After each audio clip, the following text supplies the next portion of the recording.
আসসালামু আলাইকুম। অন্য মঞ্চের আলাপচারিতায় আপনাদের সকলকে আমন্ত্রণ জানাচ্ছি। জমে গেল বাংলাদেশে কিরকম না আজ সুপ্রিম কোর্ট সেই 2004-এর 21শে আগস্ট যে গ্রেনেড হামলার মামলা ছিল, সেই মামলায় বিএনপির ভারপ্রাপ্ত চেয়ারম্যান তারেক রহমান সমেত সমস্ত আসামিদের খালাস দেওয়ার ব্যাপারে হাইকোর্টের দেয়া রায় বহাল রেখেছেন। মানে যে বাংলাদেশের আপিল বিভাগ সুপ্রিম কোর্টের, তারা বহাল রাখলো হাইকোর্টের দেয়া রায়। হাইকোর্টের দেয়া রায়টা কি ছিল? হাইকোর্টের দেয়া রায়ে যে গ্রেনেড হামলা মামলায় বিএনপির যে ভারপ্রাপ্ত চেয়ারম্যান তারেক রহমান সমেত সমস্ত আসামিদের বেকসুর খালাস দিয়ে দেয়া হয়। অর্থাৎ সেদিন যে 19 জন মানুষ সেই 21শে আগস্ট 2004-এ মারা গিয়েছিলেন এবং যে কয়েক শত মানুষ যে ভয়ঙ্করভাবে আহত হয়েছিলেন, সেই ব্যাপারে সুপ্রিম কোর্ট বলে দিল যে এই ব্যাপারে যাদের বিরুদ্ধে মামলা চলছে তারেক রহমান সমেত, তাদের কারোর কোনো রকম এই ঘটনার সাথে যোগাযোগ নেই। তো এটা এমনভাবে এই যোগাযোগের কথাটা এমন সময় বলা হলো। এইবার আপনাদেরকে একটু পুরনো দিনের সাথে একটু ফেরত নিয়ে যাই। একটু পুরনো দিনে আপনারা জানেন যে কয়েক মাস আগে যে আমাদের যে বাংলাদেশের প্রধান উপদেষ্টা অন্তর্বর্তী সরকারের ডক্টর মোহাম্মদ ইউনূস, তিনি লন্ডনে গিয়েছিলেন।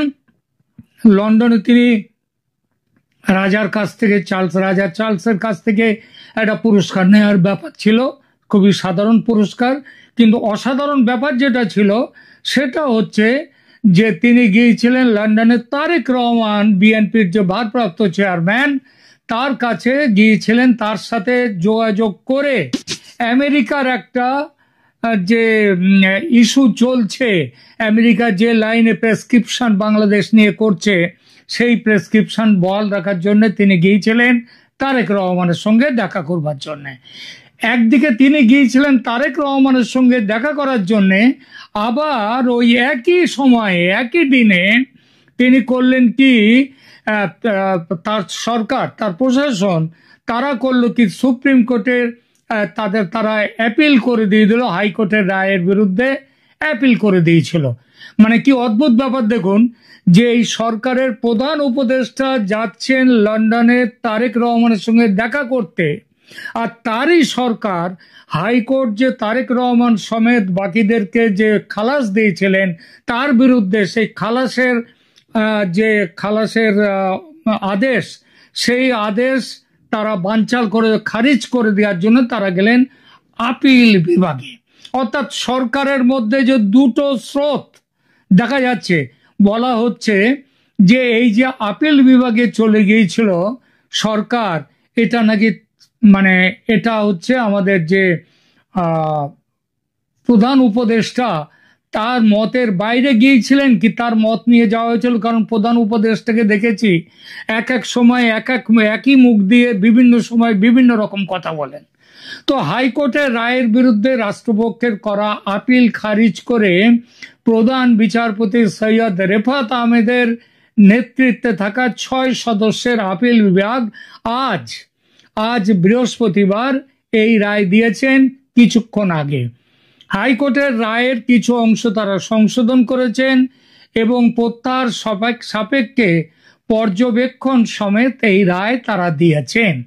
রাষ্ট্রপক্ষের করা আপিলের ওপর গত 21শে আগস্ট পঞ্চম দিনে, মানে তার আগে 4টে দিন হয়েছিল আপিল, পঞ্চম দিনে 21শে আগস্ট সেই শুনানি শেষ হলো এবং আদালতের রায়ের জন্য সেদিনই 4 সেপ্টেম্বর আজকের তারিখ ধার্য করা হয়েছিল এবং সেই মতো আজ সর্বসম্মতিতে এই রায়টা দিলেন আপিল বিভাগ।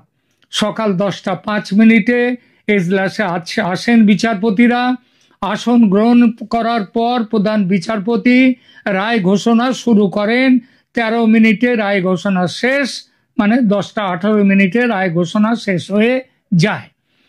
এইবার 2004 সালের 21শে আগস্ট রাজধানীর বঙ্গবন্ধু অ্যাভিনিউয়ে আওয়ামী লীগের সভাপতি শেখ হাসিনার সমাবেশে গ্রেনেড হামলা হয়। এতে 24 জন নিহত হন, আহত হন সেই মিটিংয়ে সবাই যারা এসেছিলেন শতাধিক নেতাকর্মী। এবং বলা হয়েছিল যে এই আক্রমণের লক্ষ্য ছিলেন স্বয়ং শেখ হাসিনা। এবং এই ঘটনায় করা মামলায়, হত্যা ও বিস্ফোরক মামলা 2018 সালের 10 অক্টোবর ঢাকার দ্রুত বিচার ট্রাইব্যুনাল একে রায় দেন। সেই ট্রাইব্যুনাল রায় দেন। রায়ের সাবেক স্বরাষ্ট্র প্রতিমন্ত্রী কোন দলের? বিএনপি দলের, বিএনপি এবং যে তখন জামায়াতের যে মিলিত সরকার, জোট সরকার, সেই সরকারের স্বরাষ্ট্র প্রতিমন্ত্রী লুৎফুজ্জামান বাবর, সাবেক শিক্ষা উপমন্ত্রী আব্দুস সালাম পিন্টু, এদের সমেত 19 জনকে মৃত্যুদণ্ড দেয়া হয়। তারেক রহমান সহ 19 জনকে দেয়া হয় যাবজ্জীবন কারাদণ্ড। এছাড়া 11 জনকে বিভিন্ন মেয়াদে কারাদণ্ড, অর্থদণ্ড দেন যে বিচারিক আদালত।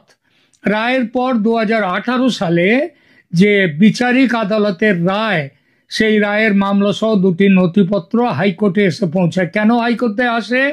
কারণ হচ্ছে ডেথ রেফারেন্স মামলা, ডেথ যদি সেন্টেন্স দেয়া হয়, সেই মামলা তার হাইকোর্টের অনুমতি লাগে সেটা কার্যকর করার জন্যে। সুতরাং ডেথ রেফারেন্স মামলা হিসেবে নথিভুক্ত হয়। কোনো ফৌজদারি মামলায় বিচারিক আদালতের রায়ে কোনো আসামির মৃত্যুদণ্ড হলে তা কার্যকর করতে হাইকোর্টের অনুমোদন লাগে, সেই জন্যে এসেছিল। পাশাপাশি এই দণ্ডের বিরুদ্ধে আসামিদের জেল আপিল করে, তারা রেগুলার আপিল করে এবং বিভিন্ন রকমের আবেদন তারা করার সুযোগ পেয়েছিল এবং সেটা করা হয়। এবং এইগুলো সব একসাথে চলছিল। 21শে আগস্ট যে গ্রেনেড মামলা, সেই সময় বাংলাদেশে ছিল বিএনপি জামাতের সরকার এবং সেই মামলার ডেথ রেফারেন্স আসামিদের আপিল ও জেল আপিলের ওপর হাইকোর্ট গত 31 অক্টোবর শুনানি শুরু করে। মামলায় সম্পূরক অভিযোগপত্রের ভিত্তিতে বিচারিক আদালতের বিচার অবৈধ ও বাতিল ঘোষণা করে গত 1 ডিসেম্বর রায় দেন হাইকোর্ট। সেই রায়ের বিরুদ্ধেই হাইকোর্ট 1 ডিসেম্বর যে রায় দেন, সেই রায়ের বিরুদ্ধে সুপ্রিম কোর্টে এই আপিল বিভাগে চলে যায় বাংলাদেশ সরকার এবং বিচারিক আদালতের রায়ের বিরুদ্ধে ডেথ রেফারেন্স আগেই নাকচ করে দিয়েছিল হাইকোর্ট, তার বিরুদ্ধে যায়। এবং আজকে যে ব্যাপার হলো, অর্থাৎ তারেক রহমান সাহেব যে সরকার যে তাদের বিচারে তাদের খালাসের রায়ের বিরুদ্ধে যে আপিল করেছিল, সেই রায় আজকে বাতিল করে দিলেন সুপ্রিম কোর্টের প্রধান বিচারপতি সৈয়দ রিফাত আহমেদের ডিভিশন বেঞ্চ। তাদের যে বেঞ্চ, সেটা বাতিল করে দিলেন। এই যে বাতিল করে দেয়াটা, মানে সৈয়দ রিফাত আহমেদ খেললেন পরিষ্কারভাবে, এখানে খেললেন যে সেটা হচ্ছে বর্তমানে যে বাংলাদেশের প্রধান উপদেষ্টা, তার যে লাইনে তিনি চলছেন এবং মার্কিন লাইন, আমেরিকান লাইন, সেই লাইনে গিয়ে তিনি এই রায়টা, এই যেটা হাইকোর্টের যে খারিজ করে দিয়েছিল, সেইটাই বহাল রেখে দিয়েছেন। তাহলে এই রাউন্ডে জিত হলো কার? জিত হলো ডক্টর মোহাম্মদ ইউনূস বর্তমানে যে আমেরিকার লাইনে চলছেন, সেই লাইনের জয় হলো। তার মানে তারেক রহমান তিনি নির্বাচনে দাঁড়াতে পারবেন। আজকে এত তাড়াতাড়ি এই রায়টা যে ঘোষণা করা হলো সৈয়দ রিফাত আহমেদকে দিয়ে, মানে চিফ জাস্টিসকে দিয়ে, এর পেছনে ভূমিকা আছে আমেরিকার, ভূমিকাও বড় ভূমিকা। কারণ আমেরিকার যে সার্চ দ্য অ্যাফেয়ার্স, যিনি ট্রেসি অ্যান্ড জ্যাকবসন, তিনি একাধিকবার ফোনে কথা বলেছেন প্রধান বিচারপতির সঙ্গে। তিনি প্রধান বিচারপতির বাড়িতে গিয়ে তার সঙ্গে দেখা করেছেন এবং অবশেষে এই রায়টা আজকে বার করে দিলেন প্রধান বিচারপতি। এই রায়ের ফলে উপকৃত হবেন কারা? উপকৃত হবে আমেরিকার যে লবিটা রয়েছে এখন, সেইটা উপকৃত। এর ফলে উপকৃত হবেন বিএনপির ভোটে দাঁড়াবার অধিকার ছিল না তারেক রহমানের। কারণ সম্প্রতি একটা যে সংশোধনী তৈরি হচ্ছে, সেখানটায় বলা হচ্ছে রাষ্ট্রের পক্ষ থেকে, সেখানে বলা হচ্ছে যারা বিদেশে পালিয়ে আছে তাদেরকে এখানটায় তাদেরকে ভোটে দাঁড়াবার অধিকার থাকবে না। এখন ভোটে দাঁড়াবার অধিকার তাহলে সঙ্গত কারণেই যে তারেক রহমানের ছিল না, এখন তারেক রহমানকে মুক্তি দিয়ে তাকে ভোটে দাঁড়াবার এবং ভোটে দাঁড়াবার সুযোগ পাওয়ার সাথে সাথে দেশের প্রধানমন্ত্রী হবার সুযোগটা আজকে তৈরি হয়ে গেল।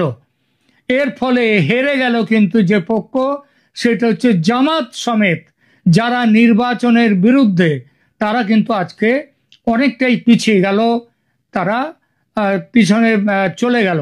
আপনাদের মনে আছে যে এই নির্বাচনের বিরুদ্ধে কাজ করছে, নির্বাচনের বিপক্ষে যে শক্তিরা কাজ করছে তাদের মধ্যে জামাত হচ্ছে অগ্রগণ্য, এনসিপি অগ্রগণ্য।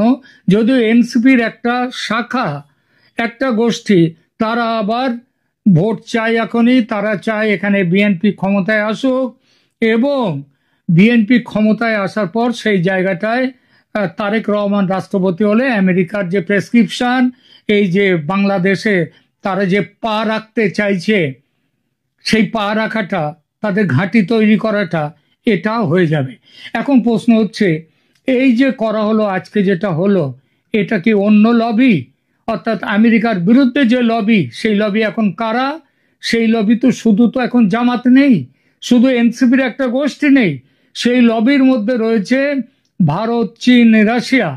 তারাও এই মুহূর্তে যে চাইছে, তারা ভারত চাইছে এবং এরাও চাইছে যে নির্বাচন হোক, কিন্তু নির্বাচনটা হবে, সেটা নির্বাচনটা হবে সবাইকে নিয়ে, অর্থাৎ আওয়ামী লীগও সেই নির্বাচনে থাকবে, ইনক্লুসিভ নির্বাচন তারা চায়। আজকে তার মানে খেলা জমে গেল যে এইবার ভারত, চীন, রাশিয়া আমেরিকাকে পা জমাতে দিয়ে, বিএনপিকে জিতিয়ে দিয়ে তারেক রহমানকে ক্ষমতায় নিয়ে আসবার যে লাইন চালিয়েছে এখন আমেরিকা, তার সাথে কি তারা যুক্ত হবে? অবশ্যই যুক্ত হবে না। ফলে আজকের এই রায়ের ফলে বাংলাদেশে কিন্তু ঝামেলা, গন্ডগোল, লড়াই, অস্থিরতা আরো বেড়ে যাবে। এটা লিখে নিন।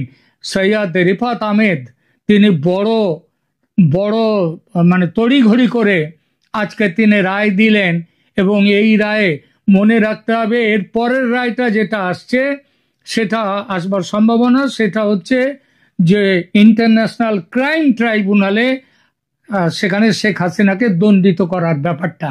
যদিও আমি এখনো স্পষ্ট করে আমি বলতে চাইছি, সেটা হচ্ছে এই রায়ের বিরুদ্ধে এবং ভোট কিন্তু ইউনূস সরকারকে রেখে হোক, ভোট হবে না এবং ইনক্লুসিভ করে ভোট করতে হবে। ভারত যে কথাটা বারবার বলছে, সেই দিকে এখন চলবে। বাংলাদেশ কিন্তু আরো অস্থিরতার দিকে যাবে।